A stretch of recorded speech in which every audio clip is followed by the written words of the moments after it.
So this is just a very simple hack to help make curtains look a little bit more neat and presentable. All you need for it is a few toilet roll holders and a pair of scissors. And what you're going to do is, depending on how far you want the gaps apart, you might want, some people like to use a full toilet roll.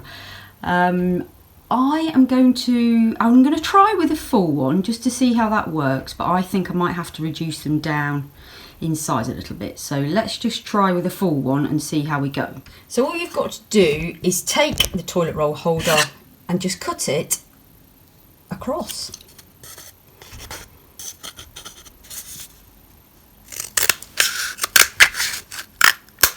Is fit the toilet roll holder in between the pleats. So all you do is, well, you can take the curtains off, but I'm being really lazy.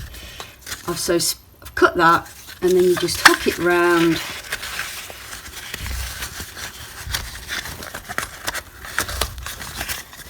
So it fits onto the curtain pole.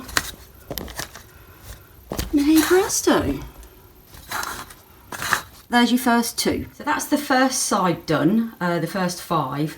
Now if you don't want them to look as uniform as that, obviously you can cut the toilet rolls to different lengths, maybe in half or thirds, or if you wanted to do, say, every other one.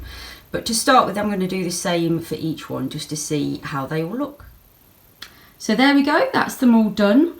Hope you'll agree that that looks a lot neater. They do look quite a bit thicker or a bit more chunky now. So obviously if you wanted to make your curtains a little bit narrower, you could just cut the loo rolls down in different sizes. But yeah, I think that's a really good hack. Very easy, cheap as chips, and very effective.